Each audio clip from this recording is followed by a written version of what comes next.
What's up, internet? Check, check, check. Check, check, check. What's up, internet? Check, check, check.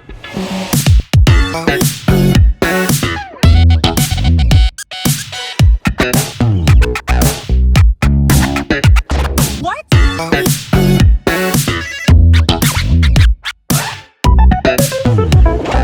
1, 2, 3, 4. I basically have to go off-road to get out of my property, which is cool, which I kind of like. Not really off-road, but it's not a smooth ride, put it that way. Nor is it to the paved road, and I love it.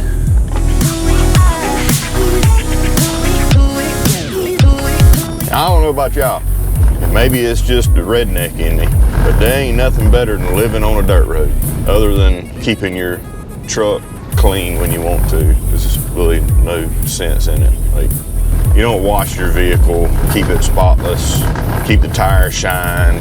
God forbid if it rains, there just ain't no sense in it, because just leaving the house on one trip, your truck's dirty again. Which a dirty truck's a good truck. Filthy and dirty is two different things. I keep mine somewhere in the middle. But moral of the story is, there ain't nothing better than living on a dirt road. Off the dirt road. Yeah. All right, here we go.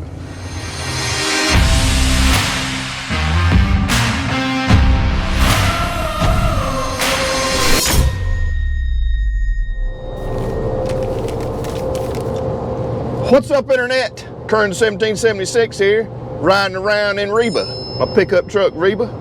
Just got a text message right there. Don't need to be reading text messages while you drive. Probably shouldn't be filming while I drive. But nonetheless, I'm on my way to Savannah in my favorite pickup truck. Well, that's my only pickup truck, but she's my favorite pickup truck. Had it for a long time. She does a real good job. She's taking me to Savannah, and you're gonna come along with me.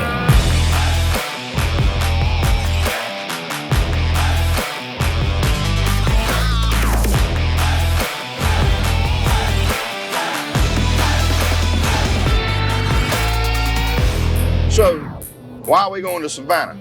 Well, we're gonna go hang out with my friends at 9 Line Apparel. It's always a good time when you go to 9 Line Apparel. Those people down there, man, those folks are freaking awesome. You gotta tell me about Betsy. So, we're going to 9 Line Apparel. We're gonna hang out with them for today. And I got a surprise for you guys. So, y'all come along as we head down to Savannah, Georgia to the 9 Line Apparel headquarters. See what's going on today. Yeah.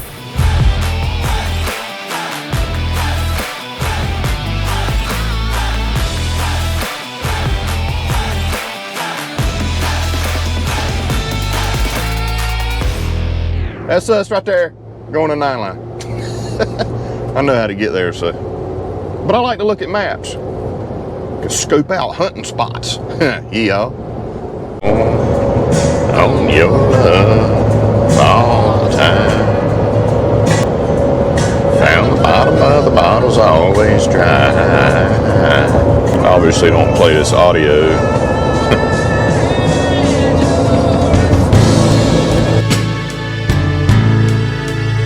I know I'm ready to get there. I'm ready to get out of this truck. Time for me and Reba to take a little break. I like traveling, but I like getting to where I'm going too. We go 9 Line right here to our left. Yeehaw, baby. Love this place. Find us a spot to park in. They got reserved parking for all the veterans that want to come visit. We'll park over here, give them their space.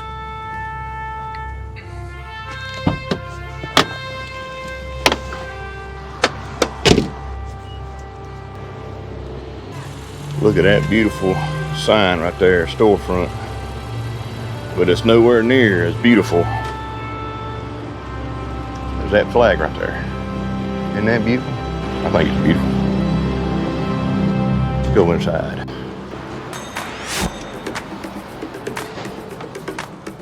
Just fill you guys in on 9 Line Apparel, just in case you aren't aware of who 9 Line Apparel are. I'm sure many of you know who they are, but they're an apparel company that is veteran owned. a lot of veterans work for them. It's a really cool company. They have all sorts of apparel. I mean, everything from hats to belt buckles, right? So t-shirts, obviously, things like that, but a lot of American patriotic type clothing. The sky's the limit with those guys. And they also do a lot of work printing for other companies and design work and stuff like that for many shirts and clothes that you may see in some department stores. So really cool company, great operation. If you've never seen what an apparel company looks and feels like behind the scenes, get to take a look at that while we're here as well, among other things. Yeehaw. Good? Should be. Good. Lens clean? Had it in my hand. Are we ready? Turn the levels up for the sound. Shouldn't. I can talk louder. You want me to talk like this? Can y'all hear me? Everybody look at me like the pit. dumbass with a beard. That's good. All right, guys, so here's the surprise. I'm at 9 Line. Got my buddy Stacy here, and he's fixing to print some BattlBox t-shirts for you guys. So we've been working on this for a while. Yep. The design team upstairs doing all kind of designs, going through the approval process, all that fun stuff. And today is the day, the first of these shirts ever, right here. He's going to show us how they do it. I may ask a stupid question here and there because I know nothing about I'll try not to give you a stupid answer. Okay. Let's do that. I'll work on that part. Yeah. So just in case some of you guys don't know what all goes into making t-shirts, I mean, it's a lot of work, and it's evolved a lot since, I'm sure, in the last 10 years, let alone. There's been some, yeah. Because I mean, I remember seeing some guys with the squeegees I and still all do that. that. I was doing that yesterday. Really? Oh yeah. All right. Well, this looks a little bit more advanced than just running a squeegee by yourself. Yeah. But yeah, so t-shirts are on the way. I'll show them to you later. Right now, he's going to make them. All right, ready? Yeah. Let's do this. Never told you the black was white. Did you still try to reach me? All right, so when we get new artwork, the art team comes up with the artwork. They develop the final art approval. We call it a mock-up, a colorway. This is what's approved by the customer. We take this colorway or mock-up and we dissect what type of complexity will be involved in printing it. In this case, it's one color design, pretty simple, but every design could have its little intricacies. Right. In this case, it's basically this here in black ink. It's the same design. One color front print. We set up the screens based on previous experience recipes that we would go by. In this case, it's one screen. We would set up the screen typically farther toward the end of the machine to allow for the least number of stations with a print on the press. We line it up with a device called a tri-lock table. Basically, this is what's revolutionized our industry in the last 15 years in terms of quicker setups. We put this on the machine, put the screen in there, lock it in, and it lines up the screen to 3 points of registration, so it's in the correct placement on the board, which is also reference for where the shirt goes on the board. Yeah, because if it's not in the exact same spot, it's going to be off. Process it could be higher, lower, crooked. It could be all over the place. We have operators that are trained to put the shirts on in the correct placement, to unload the shirt without damaging it because it's ink. Ink is a liquid. It's liquid polyvinyl chloride. It's just liquid plastic. Nice. Liquid plastic. Yep. That ink goes through the dryer. It's got to go through a chemical reaction where the ink, the liquid that's in the ink evaporates. That leaves the plastic to bond with the garment, with the garment that we're printing. This one is easy. We have one screen. We determine where it goes, set it up, lock it in place, put a squeegee in, a flood bar in. We put ink in the screen, and we'll go over and look at the screen just to see that. Let's walk over here. So this is a screen. Once we get artwork sent to us from the art department, the screen room takes the image, puts that image on a screen with a laser, which is a really neat process. That's probably the biggest development in our industry in the last 4 years. So the screens are lasered. Yeah, it's a laser. Basically what happens, the old days, we would coat screens with an emulsion, which we still do. That emulsion is a light sensitive emulsion, which means if it comes out into normal, it's like a photographic process. You have a dark room to keep your negatives from getting exposed. We have the same thing in our screen room. We have it under protective lighting. We coat the screen, we let that screen air dry. It's a water-soluble emulsion, which allows it to wash that image out once we expose it. What we do now is we have a machine, it's a laser to screen machine that lasers the image with a light, lightning fast light that images that screen, and then we take it out and wash it. We wash out the screen everywhere that the light touched the emulsion. It's chemically changed to be resistant to water. So that's like your negative. Yes, exactly. I got you. So that washes out the image where there was no light contact in the screen, and it leaves this image in the screen. Whereas before there were multiple steps to get to that point. This takes out consumables, which other imaging units put a consumable on the screen to block light, and then you expose it. This takes that step out. Okay. Very neat process. And saves a crap load of time, I'm sure. Time, consumables, and the detail and resolution that we get with the laser is finer than you can actually print. It's amazing. Nice. It's amazing. Nice. Anyway, so we've set this up. We've done a test print. Once we do the test print, we send that to the art team. The art team, the sales rep, whoever's involved that needs to be in the chain to say this is good to go. Once we feel that this print is acceptable quality, we send it to them. They approve it or disapprove it. If we need to send it to a customer for a final approval, we'll do that as well. Cool. Then we get the okay. We get the team ready. We're now ready to run shirts, which they're about to do. We create a first off print, which is basically, we say this is what the print should look like the entire time. We put a sticker on the shirt. Basically, this is what we say is the quality that we want to attain the entire time we run this job on an actual garment. It's got the date, location. This is very rudimentary, but it shows that we have done our part to make sure that this print's approved and ready to go. It's signed off by the department manager, and it's ready to go. This allows the person stacking the shirts to have a point of reference, each shirt, to say, does this look the same? Yes. Does this look the same? Yes, and they do that every time for every shirt. Nice. These guys are ready to go. We can go up here and talk about this process. Okay. So, Krishan, future NFL star, he is actually loading the shirts on the boards in the predetermined placement so that every shirt is in the same spot every time. He's got a point of reference on there. All of the pallets that he's loading have a pre-marked position. He's loading the garment relative to the collar of the shirt in the same location every time. It may look easy, it may look difficult, but these guys have done this. They've been trained to do it. They're really good at loading it consistently. It is. You know, did your mom ever have you make your bed? Oh yeah. I could get where I could slap that sheet on the bed and it was even on both sides every time. I tell people all the time, I'm like, I will not load a shirt crooked. Yeah. It's just, I mean, I can feel it, you know, it's one of those things you can feel, and you can look right here, you can see like where the shirt is. Right.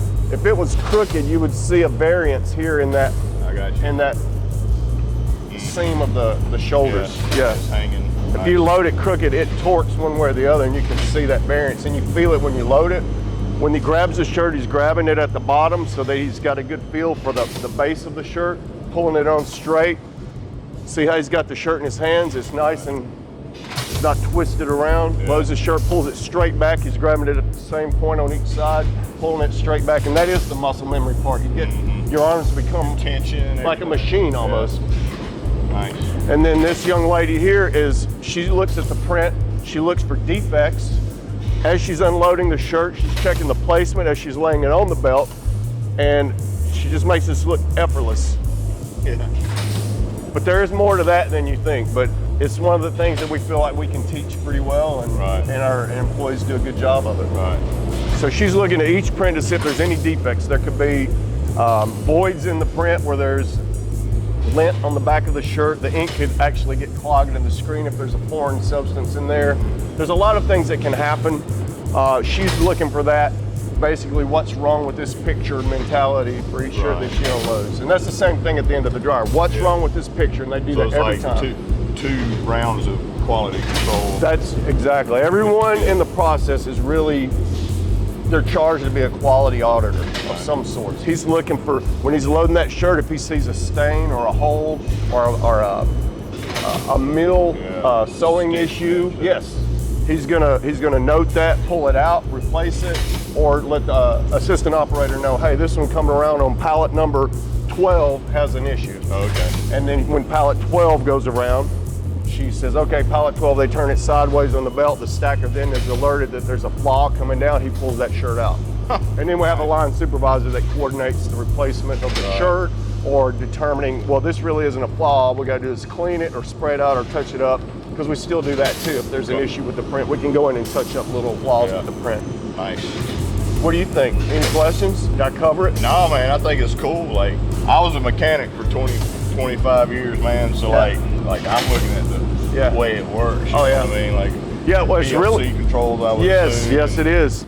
Basically, these are the photoelectric sensors, and they're just basically operating off of a magnet inside here that when that piece of metal goes underneath it, it activates that magnet, which sends the electrical response that says you're now at this station. Right. So that's what each one of those do, and when it goes up and down, it's doing the same thing. There's proximity switches, proximity sensors that say signal gone, signal back, signal gone, signal back, and each one of those sends a signal to the next step in the process to say do your next phase.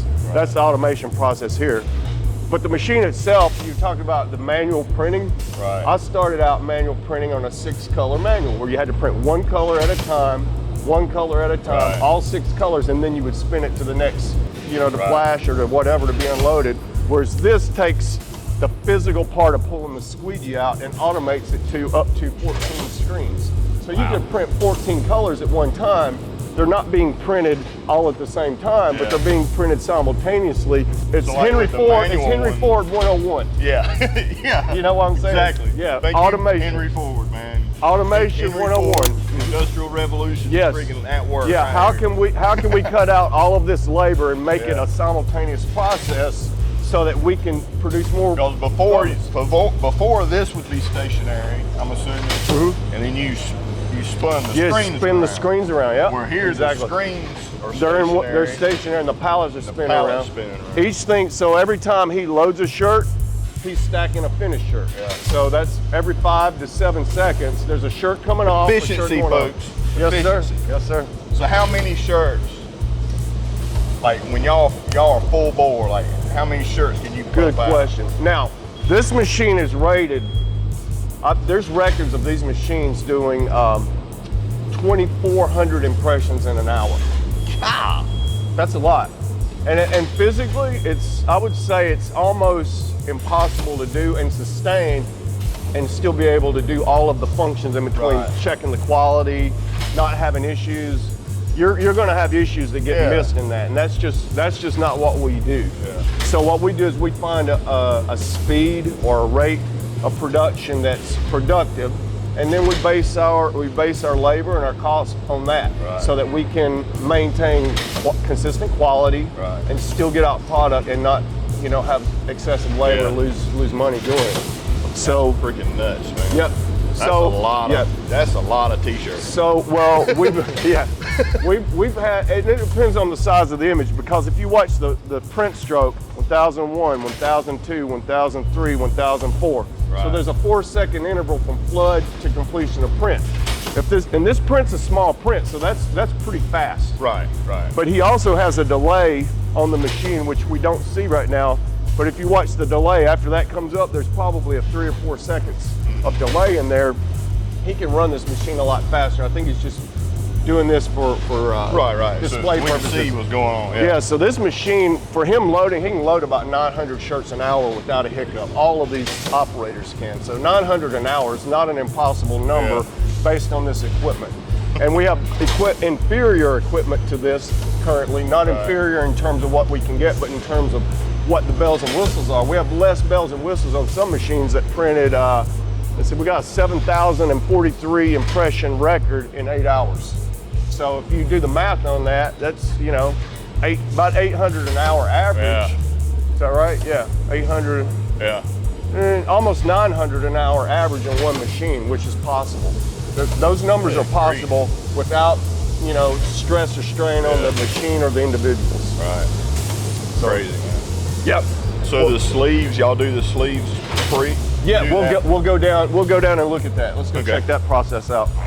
I just noticed that was already on there. Yeah, we try to do that first because that. And those go on pretty much everything, right? So yes, that's kind sir. of like a preliminary. Yes, sir. You get a new box of shirts, you know the flag's got to go on. Yeah, and it depends. Get it Some done. customers don't want 9-line apparel. I don't understand why. Right. But I mean, but come anyway, but yeah, we offer that flag for customers that want it. People Right. that don't want it, we don't put it on there. If they just want a flag, if they want their own logo on there, we do the Right. BattlBox sleeve on your left sleeve. So Right. so we do whatever the customer wants, really. Cool. But we like having that 9-line flag on there. It's very representative. It's it's very patriotic, and it represents our company and Yeah. what we stand for. Yeah. People know it's a 9-line shirt. Yes, right out sir. of the They gate, love right? that, and a lot of people they want that. That's one Yeah. of the things they really desire on the shirt. Yeah, absolutely. So we'll go down and look at the sleeves. This machine's running a BattlBox design too. You ready? Oh, so you got, okay. Yeah, let's go ahead and start them up.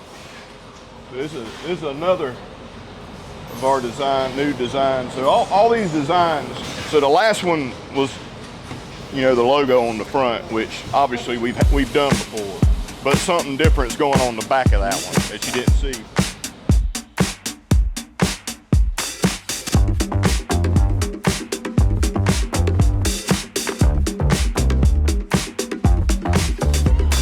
Lately I've been on my knees looking for the answer.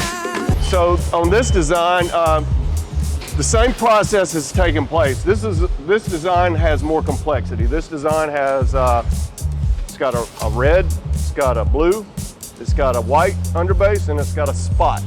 So this is a 4-color job. So with this, the complexity that we add is with an underbase, which this one has an underbase, we flash on the machine. And what the flash does is it takes the underbase, it's like a primer coat, basically. You wouldn't paint over a primer coat until it's dry.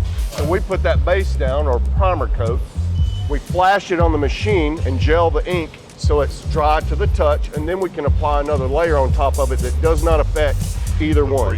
I got you. So what that primer coat does is it takes a dark substrate Right. and it provides a bright background to give it representation of Proper the colors true above. color. Yes, sir. Yes, sir. Yeah, because all colors are based off white anyway, right? Yes, In the yeah, spectrum, yeah, right? Like if you exactly. didn't have Yep. white, Yep. you couldn't see the colors Right. of the spectrum. Yeah, it's light. It's right? got to do with light. Right. So in the absence of light, it's black, basically, Yeah. right? So if you didn't Yep. do the primer, Yeah. your So, blue Yep. might be a purplish blue. Or really dark where you red can't might see be it. Yeah, yeah. red would be kind of a brown, Yeah. dark brown color. Yep. So in this case, we do the same thing. We look at the print and determine what the complexities are. In this case, we know there's an underbase, so that one's going to be set up earlier in the print order. We have a location where we usually have the flash located to eliminate moving it here and there and losing the efficiency. So we keep it kind of set up in this head most of the time so there's no changeover. We put the screens in the same way. We line up the screens with the same tri-lot pallet, all to one common location. That location is predetermined by our art team. They set up the art template so that all of the layers of that design line up to one common location. Okay. We image those screens with equipment that puts the screens in one common location. Thus, the layers that are already on that template go on the screens in one common location. So you have multiple stages Yeah. of exact registration before it gets to the machine, and then the machine's charged with putting those screens in so that each screen is in the exact Right. location. It's all indexed properly. Yes. Right. So we set this job up, we look at it and we say, we need an underbase. We have a blue, we have a red, and we have a spot white. The spot white is typically your highlight. It would be more important to put it that farther down in the order, like last Right. in general.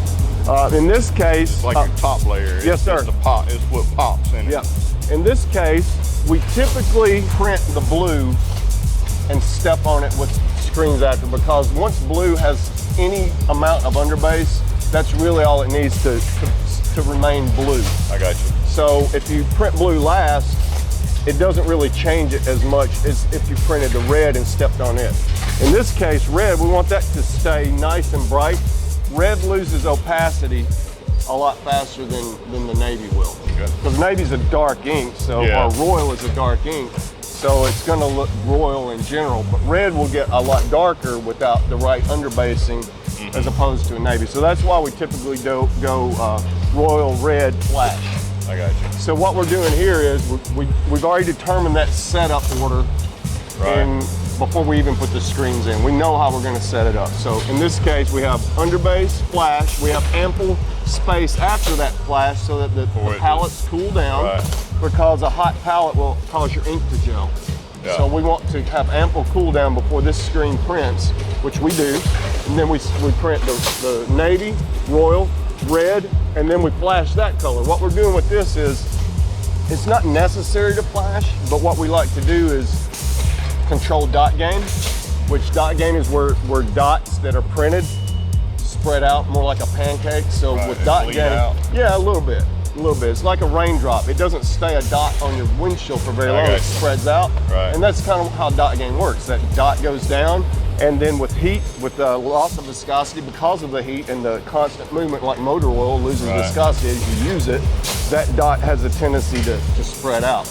And then it changes the way the color looks. It looks like it's a lot more red or a lot more blue if it's gaining, and you don't want to do that. So in this case, we have dots. So we want to maintain that same quality of dot and not increase the dot gain, and we do that by flashing. We also control buildup. Buildup is a quality issue that happens where ink builds up on the back of screens from constant, back and forth. Yeah. So in that case, probably wouldn't build up on this job, but we do like to keep that under control so that it's not a possibility. So by flashing here, we kept the opacity of the red looking the same. We've controlled dot gain so that the red, when it prints, when the white steps on it, it won't gain. And then we control the possibility of buildup, which will cause an issue with the print quality. So all three of those things are controlled by using this flash.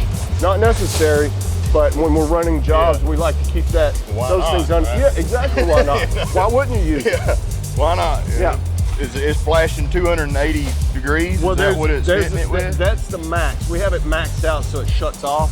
Okay. That's a limit. Yeah, that's a limit basically. Okay. So, but still hot as crap. Though. Yeah, it is. It is. You could cook toast really quick on it. Dude, those bulbs will actually, if you touch a piece of fabric to, it'll catch on fire. It's like a cigarette lighter. It's basically the equivalent of a cigarette lighter in terms of the intensity of the heat. Wow. So ink gels around 220-ish. I mean, it'll gel less than that, but what we try to do is we have a sensor in there, an IR sensor that's sensing the heat, the level of heat at the surface. We want it to reach 220, and you can see we're in the 220 something to 230 something range. That's an estimate, and it's relative. It's not really. It's probably a lot hotter on the actual surface of the shirt, but what will happen if that ink doesn't gel and doesn't reach that gel temperature, because it's a number, it's a scientific number, it's not a general, well, this or that. It like ice freezes at 32, it melts at 32, but ink gel, we say 220, so we want to get over that 220 threshold so that when we touch this, there's no ink that can build up on the back of that screen. So that's what that's doing. It's getting that ink to the level that it's dry enough that we can print that screen without removing any of the ink off the shirt that we've already printed. Nice. This is our spot white. Again, this is how we predetermine the setup. These operators, they're trained in the same ways, looking at quality, maintaining production. The process is trained the same way for each person. So when you see this girl unload the shirt, she's unloading it the same way that we saw the girl on the first machine. She's unloading it the same way. She's quality controlling it the same way. Everybody's using the same process, so which is really important to us to be consistent. Very cool. This one, the complexity here, Brandon, it's a little more, since there's 4 screens.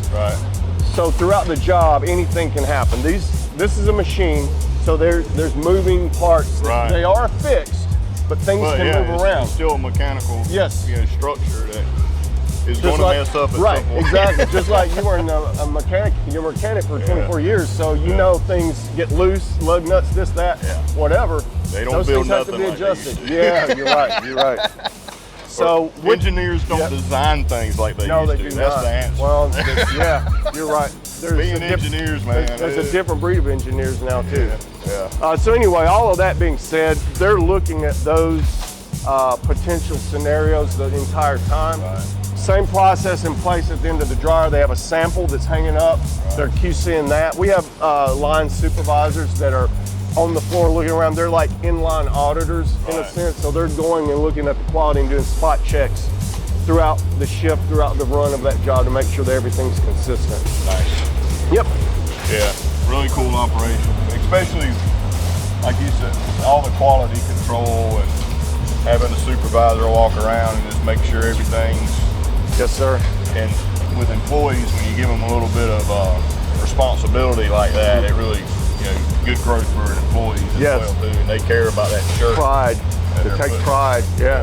So yep. That's good. Versus just some guy that's banging out shirts, and it is what it is, right? Yep. Well, it being off a little bit, they won't notice that. Oh yeah, that's. Oh yeah, I'm not from that school. Holy cow! Woo! I started breaking a sweat when you said that. That'd be perfect. So this design is white ink, but it's on a dark garment. So again, we need that primer coat. We need a base, an underbase. So we've got a white underbase, a flash, because we're gonna flash it, gel the ink, and then a spot white. Same process as we saw on that one, except less complexity. There's only 2 screens, but we still have to line those up, make sure that they register. We go through the process, we look at the design. Thanks, sir.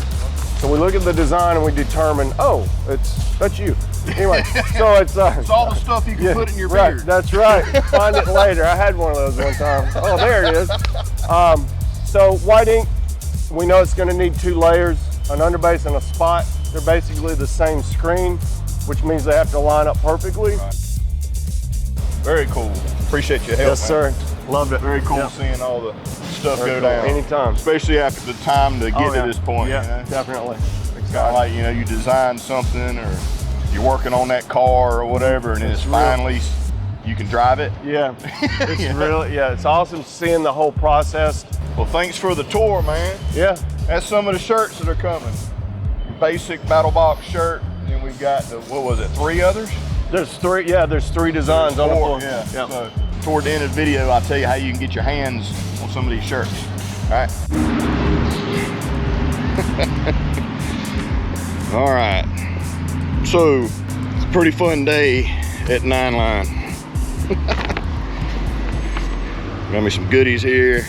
Hopefully we're going to be doing a lot more stuff with these guys as far as content and things like that. They're a lot of fun. They're literally less than an hour down the road, so definitely something that we need to do more of. And it's just a lot of fun, and it's good to get out and hang out with other people and create content and all. So as far as the t-shirts are concerned, I'll have a link down below. You click that link, it'll take you to the page where you can look at the t-shirts, and they're not in stock right now. Obviously they're being printed, but you can get on the email list as soon as they're in stock.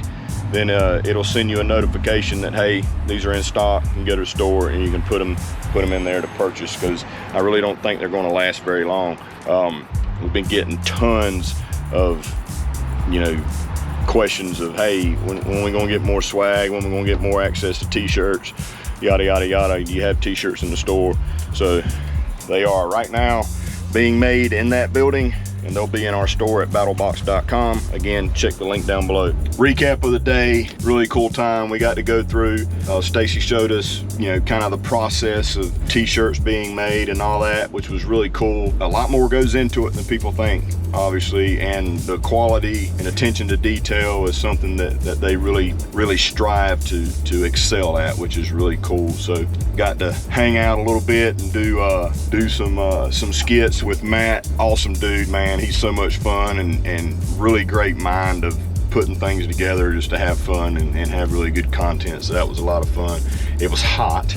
It was a burner, man, getting in that get up and being out in this 110. Did a little bit of interviews with 9 Line. Cool little t-shirt transition you guys seen in the video, which is cool. Just had a great day. Just a really great day, and honestly, I felt like I needed it. I'm smiling. It was a good day, a really good day. So I'm gonna head home.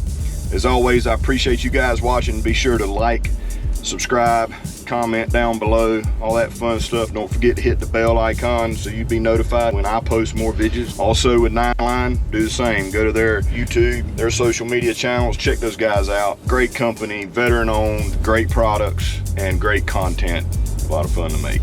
A lot of fun to make. So I love you. I mean it. See you next time with another video. I'm gonna head to the house, get an AC. I'm gonna turn the AC up right here. Wonder who that is. That's all the stuff that you can hide in your beard right there. That was a fun t-shirt. All right, let's get out of here.